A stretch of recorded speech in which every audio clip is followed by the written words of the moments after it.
Welcome to the Small Giants Fishbowl. This topic is managing the risk of the right person. How do you coach and train that right person to truly fit that right seat? Chris Manley, CEO of Small Giant Ingenious, has spent nearly a decade finding the right people that have the potential to rise to the right seat, then coaching them to be both a great person and a great fit for their seat in time. He's not perfect or close to it, but has learned a thing or two over time that might help you take the right person to being a great all-around fit on your team. Okay, here we go. Good afternoon, or I guess it's afternoon for most people. Hello. My name is Chris Manley. Again, as Glenn said, I'm with a small company down in South Carolina called Ingenious. We're a digital marketing firm, meaning we do web design, web development, content marketing, SEO, pay-per-click, all that kind of fun stuff for almost 200 clients, mostly that are local to us. We're a very localized business here in Greenville, and that's a little bit about us and our company. We've been around for a little over 8 years now. We got started in 2008, right as the economy was chugging along just beautifully here in the States. And yes, that's a background of our company. The main point that I want to kind of dive into today is telling you a little bit about our journey and my journey in leading this company in 2015. So 2015 was a pretty crazy year for us. We've been through a lot as a company. We've been through down economy and things like that. 2015 was just an interesting year. We started the year learning that one of our two partners, really my business partner, was going to be leaving the company during the course of that year. We knew we had some turnover that was going to be coming up. We had some that was a little bit less expected that came up towards the summer. Things in January started off okay. We had some of those pieces of news kind of coming about and that we were learning from. Really, a lot of that news started really progressing as we got into the spring. So summertime was the challenge point. We had a salesperson that left unexpectedly, didn't leave us with much of a pipeline in the process. And so summer was a very, very stressful time around here because we were faced with all this turnover, the exit of a partner at the same time during the summer, as well as our sales pipeline pretty much being depleted all of a sudden and having to start from the ground up to replenish that pipeline. Thankfully, we have some recurring revenue that kind of kept us afloat in the interim. It took us a lot of hard work to get through that, and our team really struggled through that. We both the taking on new tasks, taking on new work, figuring out really how to adapt to that level of stress in the business was something that was kind of new to them. As an entrepreneur, I had been there and done that, but it was new to most of our team. We also had to figure out how do we hire 4 new people in less than 4 months to replace some of the people that had rotated out. So only 6 of us remaining, trying to figure out who needs to fill these roles. That's really where the challenge came in, and really where this fishbowl kind of originated, is figuring out who those people needed to be. Now, as we were interviewing these people, we were replacing a developer, we were replacing a salesperson, we were replacing a content writer, as well as someone else on our staff at the same time, and trying to figure out for each of those positions, there's a certain amount of technical experience, there's a certain amount of expertise that's required to be able to fill those roles. But at the same time, we're really trying to balance. We have a strong culture as a company. Where does that fit in? Where does the culture part fit in with who we're hiring? So we were constantly struggling with this experience that people have in different roles and the experience that people have in the positions that we're trying to fill versus, are they a good person to work here? Are they a good person to be a part of our company? So one of the things that we learned through doing this is we've got to interview the person first. We've got to make sure they can fill the role. We've got to make sure they've got some of the tools in the toolbox. But for us, we've got to find the right person to work here. We've got to find the right person to be a part of our team. We're only a 10-person team. Every individual person makes a really big difference when you've got a team that size. So we started figuring out how to implement some of these things into our interview practices. we have a big belief here that we get from the Entrepreneurial Operating System, or EOS, which some of you may be familiar with, about right people, right seat. And so we really started figuring out, we've always hired for the right seat. What does it mean to hire for the right person? So what we started doing is, in our interview process, we begin every interview process we have with a half-hour interview of candidates that we go through, we select, we think that, we need to talk to this person a little bit further. We'll have a half-hour interview, sometimes over the phone, sometimes in person. That's a helpful interview. But the primary thing we're trying to figure out during that time is, are they a fit for this role? We ask a few questions about the company itself, about kind of why would you want to work with Ingenious? What do you know about our company? What have you learned about the culture that we have here? But really that half hour with them initially is focused on their skill set. We want to make sure that they do fit the seat well. For us, that's the very, very, very preliminary step in an interview process. Most of the people we interview then will never make it through to a full interview. So we really started to revise what we call now round two. Round two is a much, much more in-depth time that we spend with someone. Job candidates that make it at that point, we bring them to the office for at least 2 hours. And essentially for the first hour, they're meeting, not with me, not with their direct supervisor, they're meeting with a small group of kind of volunteers from around our company who are group interviewing them. And the only thing they are focused on in that interview is cultural fit. Is this someone that you can work alongside? Do they fit the culture of our company? Do they fit the way that we go about things? We like having fun. That's part of our core values, is great fun. We like to get around to the office. We like to make things enjoyable for ourselves, for our clients, for vendors that we work with. That's just part of who we are. And so they're trying to interview, does this person actually like to have fun? Can they get outside the box? Can they enjoy their time working here and make it more than just a job? One of our core values is have care. How well is this person actually going to care for our clients? How well are they going to care for the rest of the staff here? How well are they going to care for the people that are partner with us as vendors and suppliers to make sure that we can serve our clients the best way possible? Having care is something that's critical to us. So that small group that's interviewing that person, that's all they're talking about. They're not talking about the role itself. They're not talking about the job itself. They're talking about the fit with the company. And then for the second hour, they'll interview with their direct supervisor. And that interview, we focus a little bit of it on skill set. Do they have the skill set required? Again, we assessed a lot of that in that half hour that we had with people to begin with.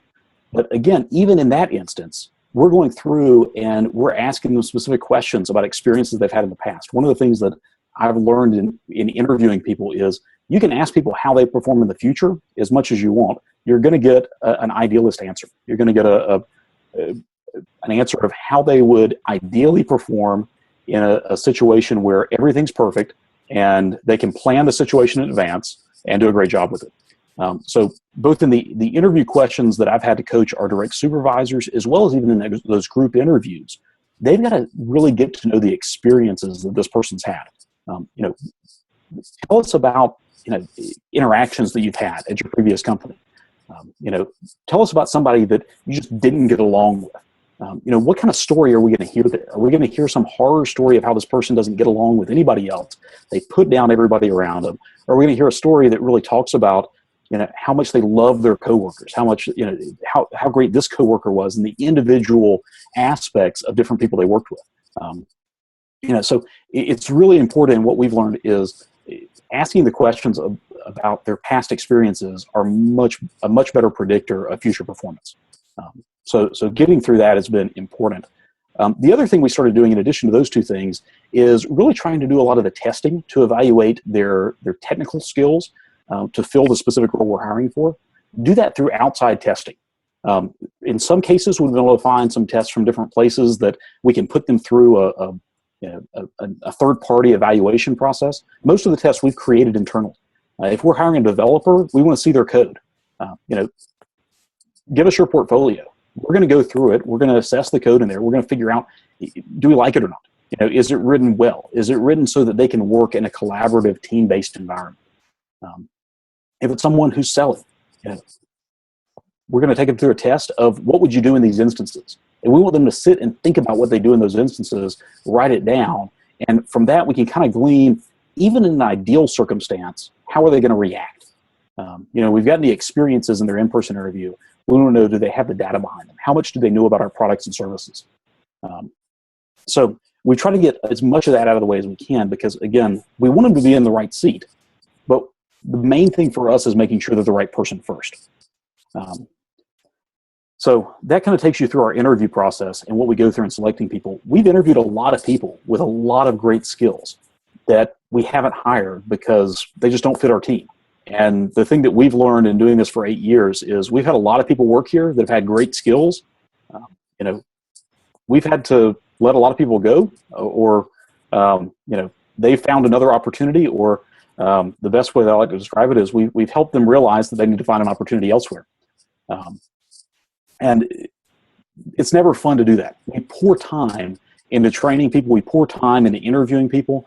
And if we're going to bring on someone who just doesn't fit our culture, we know they don't work. We know they're not going to be here long. And so it's better to figure that out on the front end than wait until you're on the back end and you've invested thousands of people, thousands of dollars in this person to be able, and thousands of man hours in this person to be able to get to a point where they just don't fit with the team. So from that point, what we've done is really figured out how do I, as a supervisor, manage the risk of the right person? Because I'm getting the right person on board. They may not have every single skill set needed, but what I've seen in them is the potential to learn those skill sets. We can teach all kinds of people about what we do and the processes we have and the systems we have.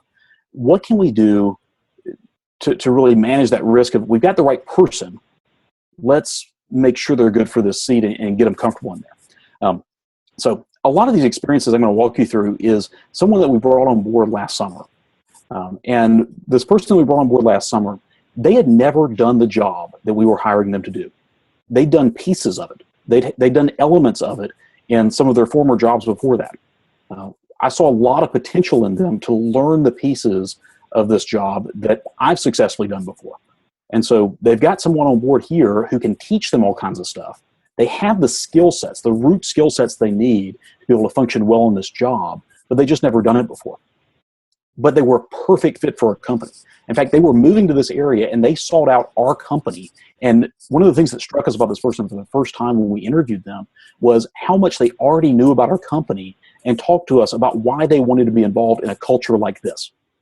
It's one of those things, it doesn't happen every day. Most of the people that want to work here, they don't call us and talk to us about the culture that we have here and how much they want to be a part of this family, this team that we have here. This person did.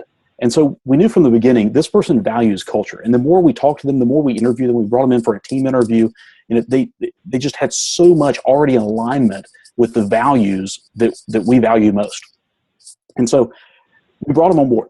We took the risk, and we got them here.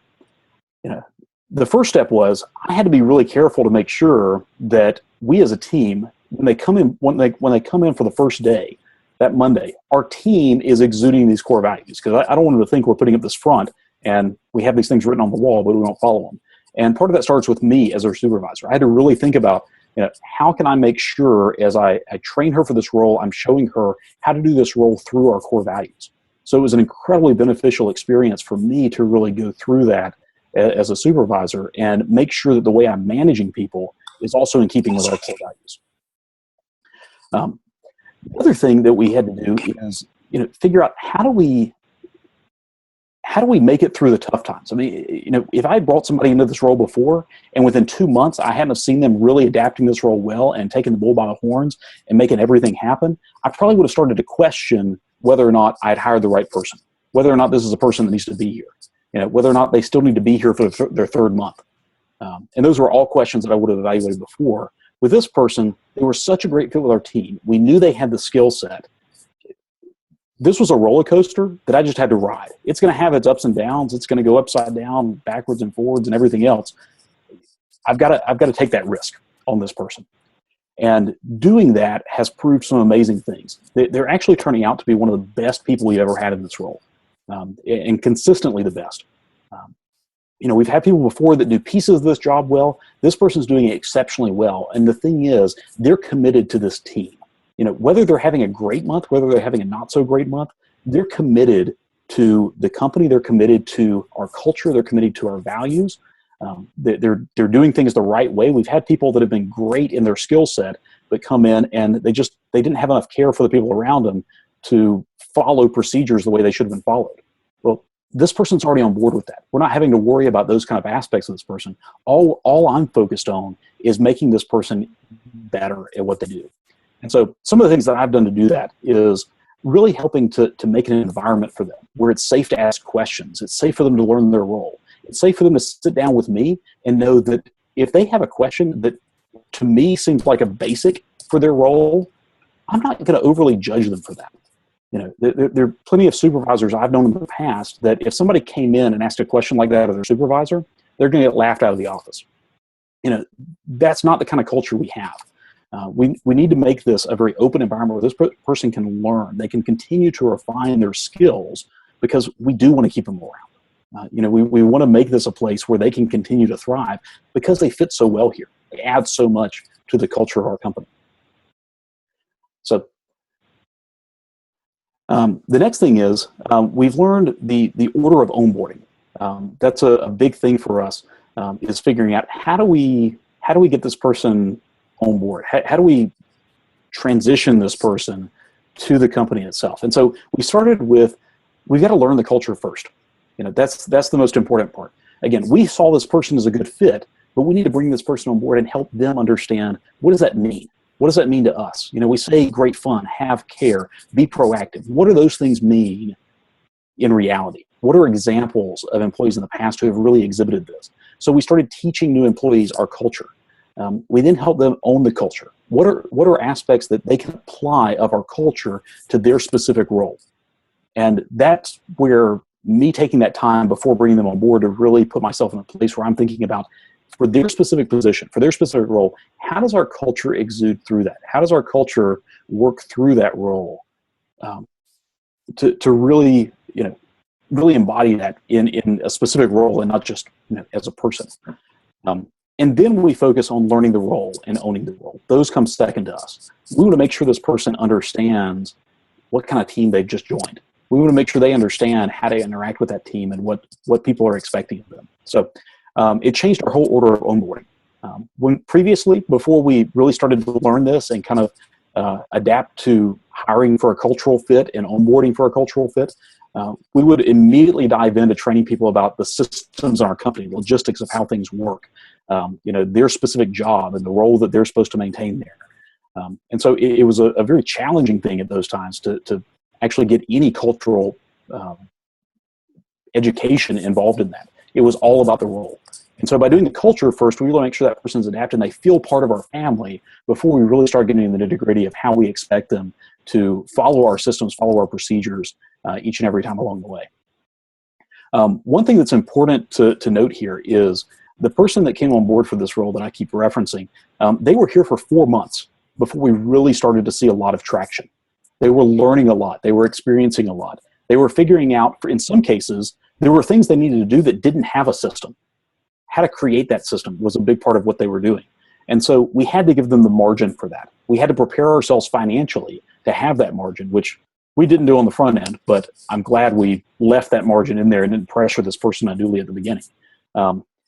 So being prepared to bring that person on board and giving them the bandwidth to adapt to the role itself, we found incredibly important. And I would tell someone that, I would tell myself, if you don't have that kind of margin, don't hire the person. You really can't afford it. I mean, you've got to have that margin to let them really adapt to the company, to let them adapt to the role, to help teach them the role that they're going to be filling, and help them figure out how those skill sets that you saw in that person, they're going to be able to turn around and make successful in this role itself. The other thing is, you got to trust them. That was the biggest barrier that I had to overcome. I had to figure out, how do I let my people fail? How do I let this person screw up and be okay with it? It's tough. I'm a perfectionist. We're a creative and design firm. We have an office full of perfectionists. They want to do everything the perfect way, the first way. And so how do I let myself as a perfectionist get to a point where I'm letting my people have room for error, have room to fail? In fact, permission to fail. and telling them every single time they do it, great, what did we learn from it? What can we learn from this experience? And not use that failure as a time to, rake somebody over the coals or something else. You've got to trust them. You've got to get to a point where they have the bandwidth to really learn from experiences they're having on their own. The other thing I learned is, again, a number of the roles that we have are roller coasters in and of themselves. You have ups and downs. There are times when things are going great. There are times when the work gets really challenging. There are times when, for lack of a better term, you deal with a client from hell. Those are all parts of the experience of working in a role. Well, I've basically got to manage the reverse. And that's one thing that I've really learned through this experience is every time someone's up, every time somebody's on cloud nine, things are going great, that's a time to really coach them, really challenge them, really push them to do something better. The times when people are going through a really tough day, those are the times to encourage, to build up. So really, I'm trying to kind of counteract wherever they're coming from. So the times when they're doing fantastic, I'm kind of bringing them down a little bit by showing them something that really does need improvement. And so I've got a list with each person that I'm working with. I can't improve everything at once. I got to do one thing at a time. But being able to pick from one thing really quickly, when I notice that they've got an opportunity for me to kind of pull them into that and get them to a point where they can improve something, is a fantastic resource. On the flip side, there are other times where no matter how much I want somebody to improve in something, it's just not the right time. It's not the time. It's not the place. They've got to be in a spot where they're ready for that, where things are going, things are going well enough that they can focus on what they're not doing so well at. And when they're not doing so well, when things are just not going their way, that's a time I need to be an encourager. I need to be there to really lift them up, tell them how great of a job they're doing, and help get them to power through the down cycle of their own. So the thing I can say is the risk turned out well. It worked incredibly well. We're at a point now where this person's been thriving in this role for 4 months now. And again, it was a big risk. We never quite taken a risk like this before. Again, we'd always hired for the role and hoped they fit the culture, and half the time that didn't end so well. This person's doing great. They're focused on their long-term potential at our company. They meshed with the team within the first few months, and we're seeing the results actually come out of their work. So it's got a positive ROI to it. It's not just that we're all feel good and can sing kumbaya at the end of the day or anything like that. We're actually seeing measurable results that are coming out of this person that, quite frankly, I haven't seen from anyone that's ever been in this role before. And this is a job that we hired this person to do that they'd never actually done the job before. They had some of the background for it. They had some individual pieces of training they'd had in the past or experience that they had that worked towards this role. But it's a title that they've never had. It's a role they've never had. But we made it work. So that's our story on managing the risk of the right person. I'm sure. I guess I have time for some questions now, Glenn. Yeah, real quick. First, my apologies for this countdown clock that you're seeing as part of your fishbowl experience. We have a pro account with our service, and for some reason it is setting us to a 40-minute time limit for this meeting. But what we'll actually end up doing here is giving you about 30 seconds. We'll end this meeting. We'll give you 30 seconds to be able to just log back in, and then we'll do the Q&A portion of this. So you use the exact same link, exact same phone number to call in, and we'll make sure to have this taken care of on the back end next time. Again, my apologies for this issue, and so I'm gonna go ahead and end this meeting and just call right back in, and we'll get started with the questions. So yeah, so I'll see you in 2 minutes. If you can hold on 1 second, I'm getting some private notes that we're going to be fine. So we're going to risk it. We're going to push forward. We're going to keep going, and y'all can flog me later. So Again, my apologies, and I'll go ahead and kick off the questions. If you want to go ahead and start submitting your questions via the chat function, we'll get these in. Chris, something I wanted to know from your mindset, what were the key elements that you had to recognize, that you were recognizing to see the need to change as a leader, as the head of the organization? What was it that you were seeing that you said, we've got to make a change, we've got to make it a foundational change and start implementing? You know, it kind of was a combination of events. You know, one of the first things that happened is we started interviewing people for one of the roles that we had to fill during the summer. And, you know, we kept interviewing people that we felt like these people would be really great for this, but I just don't know that they're going to fit in well. Like, I don't know that everybody at this team is going to work well with this person. I don't know that we're on the same page. And that really triggered a whole conversation that we got into within several people within the company who were involved in some of the initial interviews. And we started kind of assessing, like, do we need to take a step back? Because we've been down this road before. There are plenty of interviews I've sat in with some incredibly talented people that could have done awesome work with us that just didn't fit. So I guess the other thing that came into play as we started really thinking more about, you know, what do we need to do to make sure we're getting the right people, is we started thinking about the experiences that we've had where we'd hire somebody for their skill set, they come on board. We may have thought about, are they going to be a good fit for the company? We may not have. It really just wasn't ingrained in our processes at that point. But this person would come on board, they'd be here for 4 or 5 months, and at the end of that, I mean, either they're finding another opportunity or we're helping them, you know, figure out that they need to find another opportunity, you know, one way or the other. It's not working. And that was a very expensive endeavor. I mean, you know, it was very stressful on our team every single time that happened. And, you know, I think at the time we were so focused on just replacing that person and giving somebody else new in that role, we never took the time to step back and say, maybe it was the type of person we hired. Nothing to do with the skill set. Maybe it's the type of person we hired that just didn't fit. And so that's really what triggered us stepping back and thinking through this a little bit more, and, you know, actually going out on a leap and saying, okay, you know, this person fits our team. Let's assess whether or not they can potentially fit this role and help mold them into that role. Great. I'll go ahead and open this up to, I've always got lots of questions, so, but I'll open this up to our participants if you have any questions that you'd like to direct at Chris. Otherwise, you get to learn about what I want to know about. So, okay, Kristen, go ahead. Hi, Chris. Hi.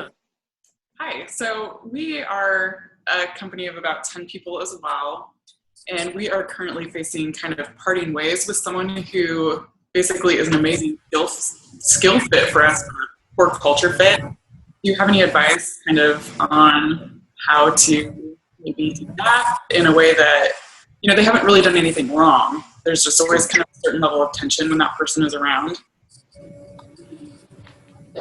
You know, I think one thing that we've used, and we actually use this in the interview process. And so let me kind of tell a brief story, and this will hopefully help answer the question.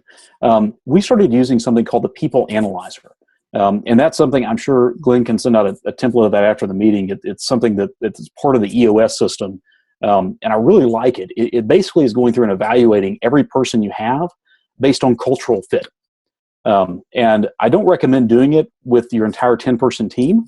You know, we did it just with we have a 4-person leadership team that kind of, myself and then each of the 3 people that kind of oversee 3 different areas of the company.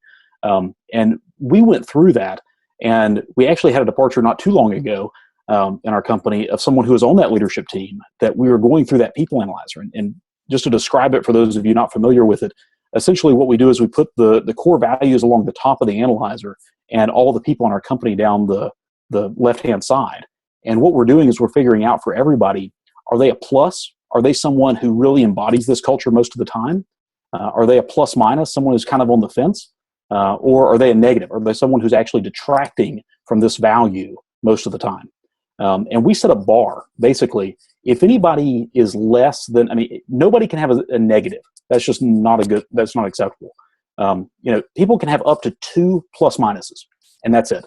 If they're below that, basically, we're going to talk to them about it. We're going to have a sit-down meeting and really go through and assess, each of those core values individually. What are they, the conversation that I would have with a person is what's not, let's talk about examples of how you're not, in keeping with this core value.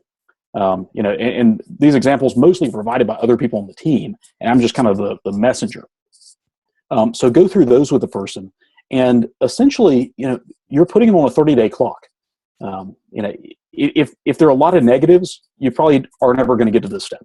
It's not worth giving them a 30-day window to try to improve. But what I'm looking for in every 30 days is there improvement after 30 days? And if there are too many things wrong that they can't go one step up on each one and kind of getting keeping within a 3-month process, then there's probably not enough there to warrant going through this process.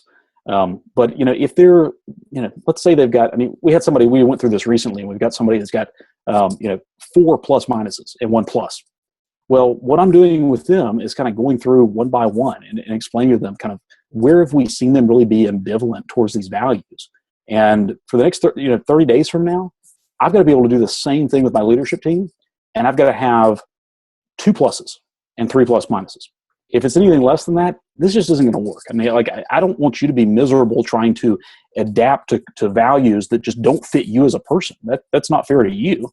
But at the same time, I can't have somebody here who's not able to be on the same page as everybody else, because it just works against all of us, and it leads all of us to be more frustrated, no matter how great your skill set is. We had somebody actually in the room at on the leadership team that we went through this with, and they were below the bar. And so that person and I went on a long walk about 2 days later and basically planned their exit. And it was a mutual decision. They actually brought it up with me that, I'm just not sure that I'm going to be able to get back above the line. I'm just not sure that this is the right spot. And it was a tough walk, but it was a much better walk than if I had to confront that person and, tell them later that, hey, we're going to have to let you go because you just don't fit our culture. So hopefully that helps. Great. Tom, you had a question for Chris? Yeah, Chris, and for everybody that has a comment. I just finished reading Adam Grant's book, Originals. And in the book, he makes a really, I thought, interesting point, because I hadn't really thought about this perspective from sort of where does the originality of ideas and growth and innovation come from. But he makes the point, you can see it on your screen because I typed it to everybody, but what's the role of diversity in your core values, and how, how do you use that? How do you look for it? What do you look for? What is diversity as you think about it in the workplace that you're trying to hire for? Ooh, that's a big question. One of the things that I'm looking for is, and some of this, I'll be candid, comes out in those group interviews, is I'm looking for someone with different experiences. If a lot of the people that work for us, we're in a community here in the upstate of South Carolina where a lot of people have been in this community a long time. We try to find some people who have not been in this community a long time. We want them to have different backgrounds, different experiences, different hobbies. Now, we say great fun as one of our core values. There's no one thing that's fun for us. It's fun is kind of what you make of it. We just need people that are open to being in a more relaxed environment and being able to joke around about stuff every now and then. But they can experience fun in all kinds of different ways. And so we've really tried to look at our core values and make sure we're structuring those values in a way where, like you stated here, it's values and norms, but it's not saying that people have to, do something always a certain way. It's being in keeping with the general value itself. So. Great. Thanks, Chris. I think Tom's asking a follow-up question. Tom will take you off the, there you go. Yeah, I was just going to say, I think one of the traps I think we all fall into occasionally is thinking that strong culture means that everybody thinks the same, looks the same. And I think, Adam Grant makes the point that you really miss the point if that's how you define culture, which I thought was really insightful. Yeah, I've actually been spending a little bit of time with our team explaining how having care actually means being in conflict sometimes. Yeah. Conflict's good. We need it, because if everybody's, thinking the exact same thing all the time, we're not making progress, especially as a company like ours that's trying to figure out, marketing solutions for businesses and things like that. Yeah. So, Chris, as a leader, how do you manage your mindset and your own personal approach to managing this roller coaster of a person that is a great fit, but not necessarily skill-wise up to par yet? yeah, I think the biggest thing for me is, making sure and really being mindful whenever we bring somebody on board that we've got a long runway in front of us.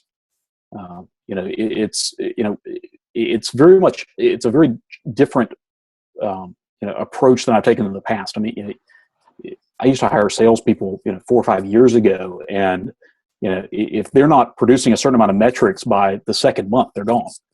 We had no tolerance for giving people some time to really ease into the role and learn the role, and we've just had to think about that completely differently. We've had to realize that we're making a long-term investment in the person we're hiring. We're not hiring someone to be here for 8 or 12 months. We're hiring for someone to be here for years.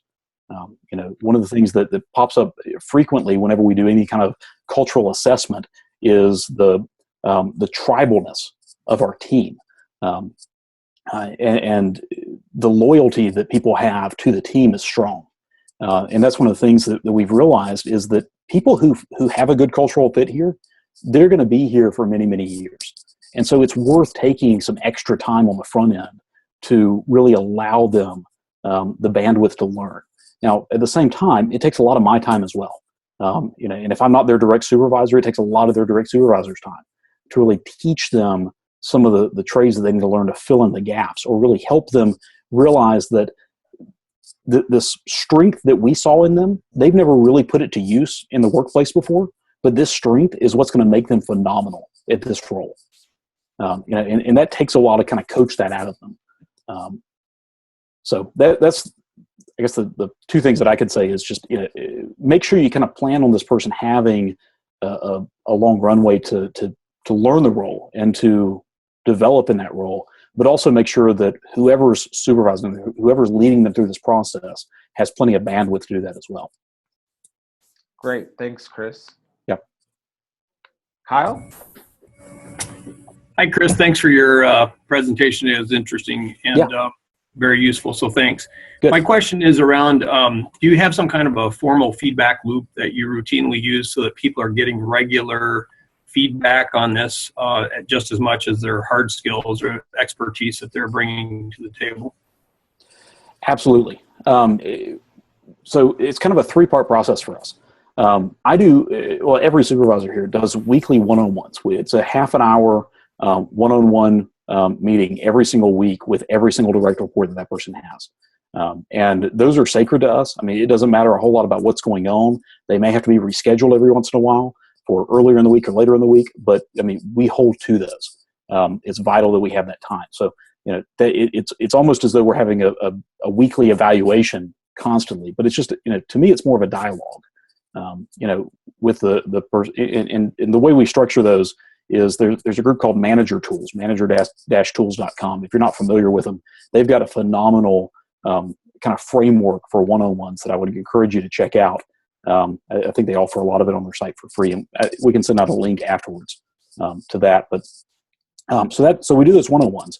The second thing we do is, and this is something that's still relatively new to us. We used to do annual evals because our HR company told us to. Well, we had some cultural differences with our HR company, so we We split ways with them and started doing whatever we wanted to. We do quarterly evals now. So at the end of every single quarter, a direct supervisor goes through, and it's a simple one-page eval. But what we address is we've given them specific targets to work towards at the beginning of the quarter, and so we're assessing them on where do they get to with those targets. We list out what kind of achievements, what great strengths have we seen in that employee in the last 3 months, what areas for improvement have we seen, and then what are their targets for the upcoming quarter. And so that really has become a great reference document to take that, and now that kind of develops a lot of the material that I review with people and other supervisors review with people during those one-on-one meetings.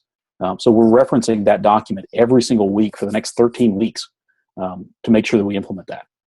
And then last but not least, we complete that the people analyzer as a leadership team once every 3 months. And we do it in advance of the evaluations. So if there are cultural things that just aren't a fit right now, it gives us that opportunity to see those before we do the evaluation. So we actually work that into the evaluation on areas to improve and even targets, specific metrics that we want them tracking over the next 3 months to help them improve at those things.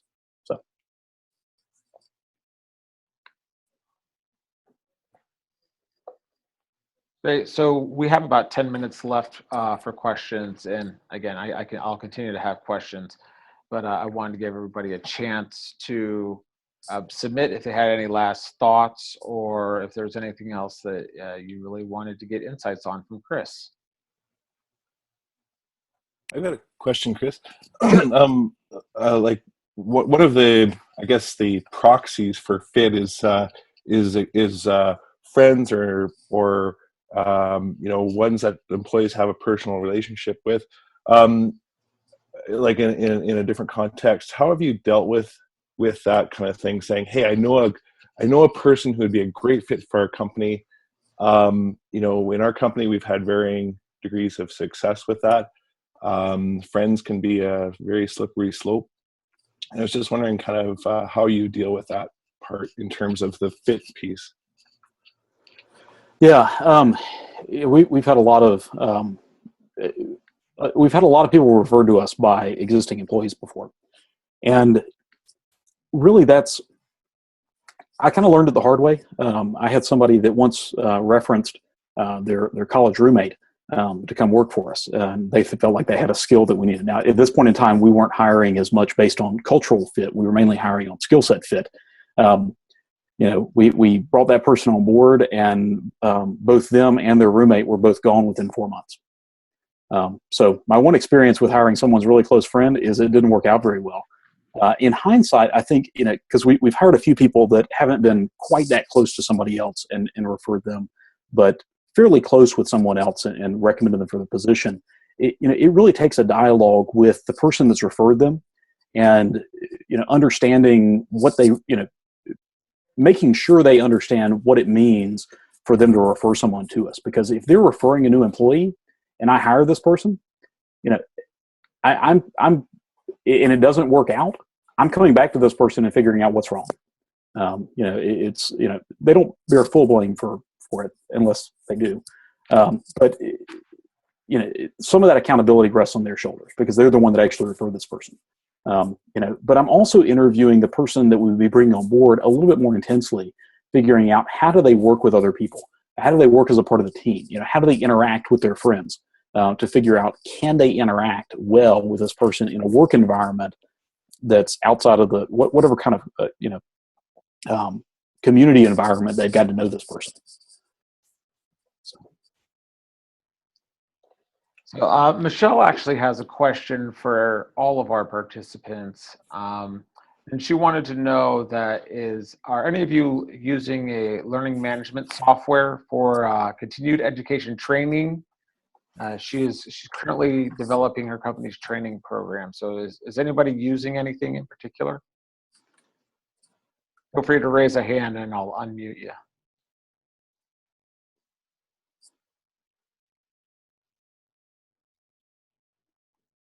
Michelle, the response that I'm getting is that nobody is using any kind of software for continued education or training. Well, I'll tell you what we'll do. We'll put this question out as a survey via social media to see if we can find some answers for you, and the survey after this as well. So people might have time to think about that question a little bit more, And and then we can find something for you. Chris? hey, I was going to say my answer is similar to the one that was posted on chat about we don't, but our business is very specific. I mean, most of ours we look at. We're a HubSpot agency, so we looked at HubSpot for a lot of that training.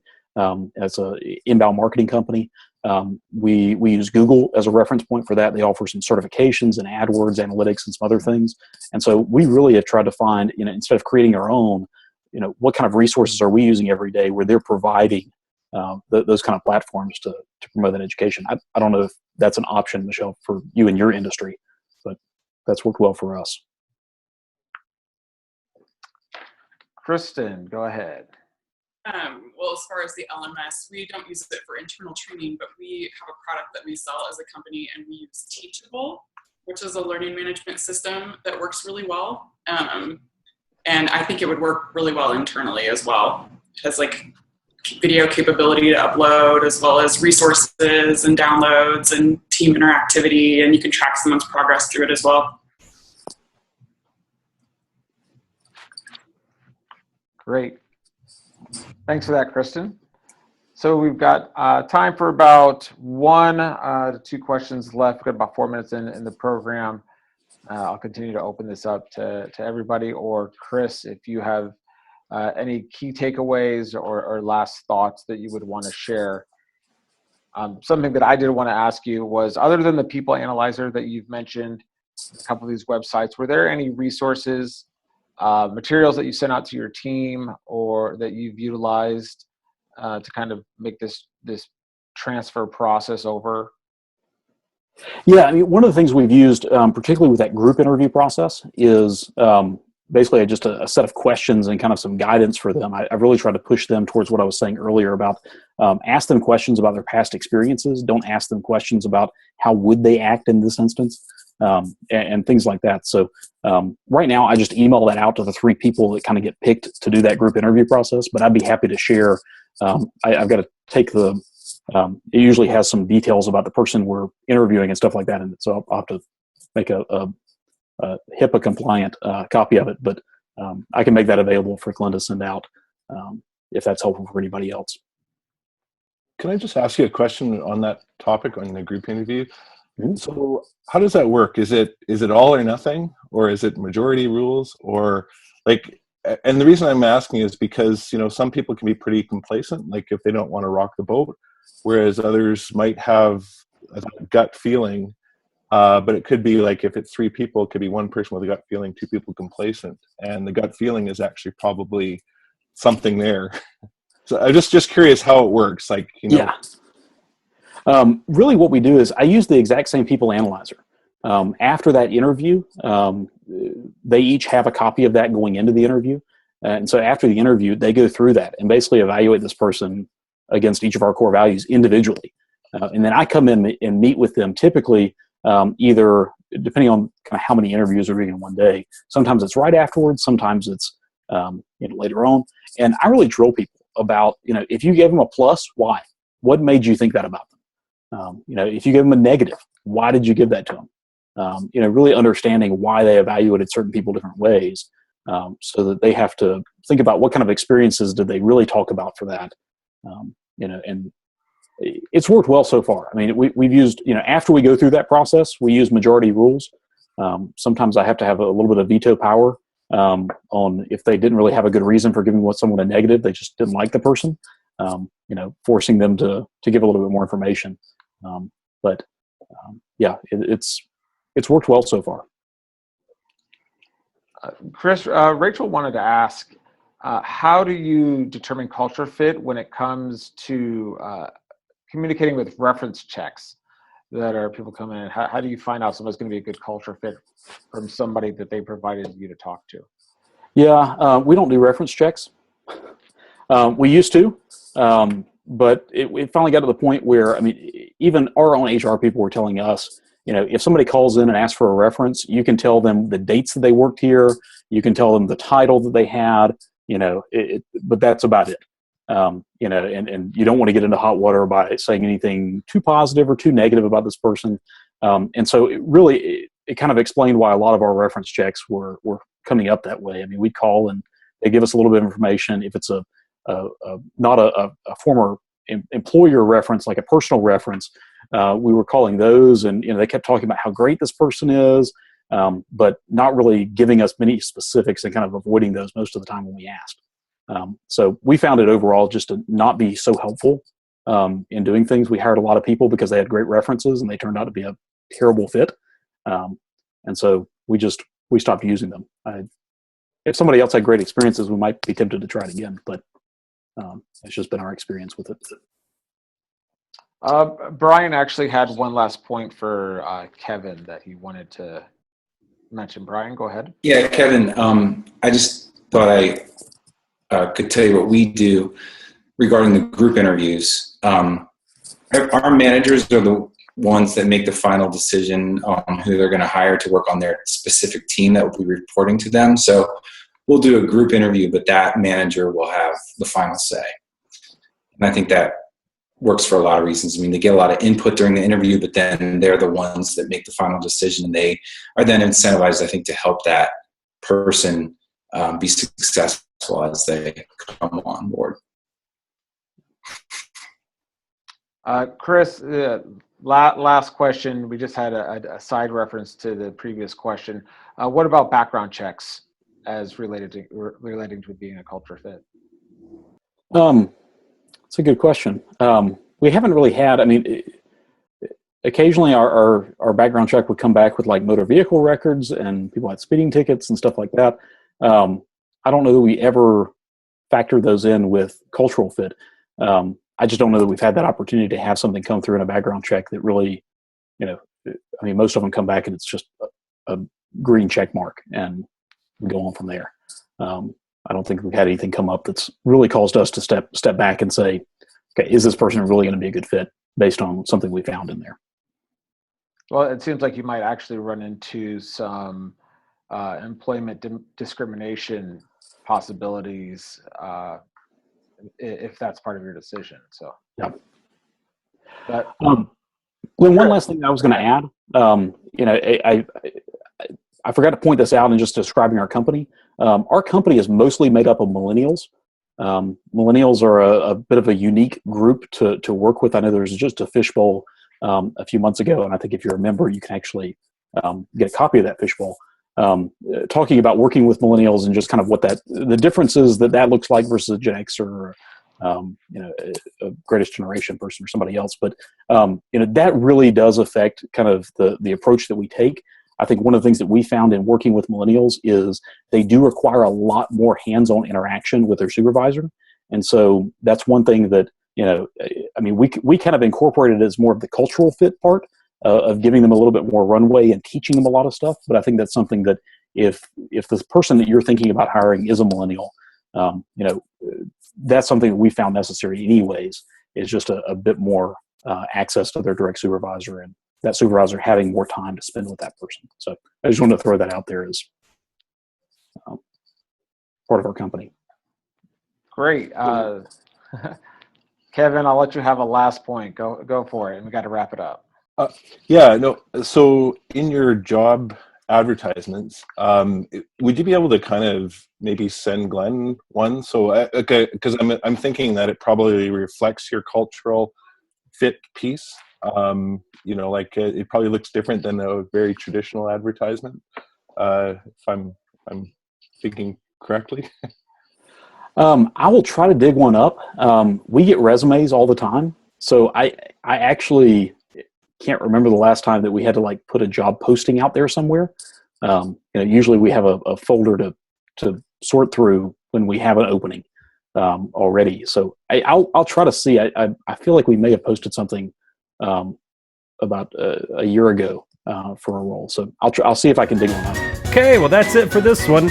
Check out more Fishbowls exclusively for the Small Giants community at smallgiants.org.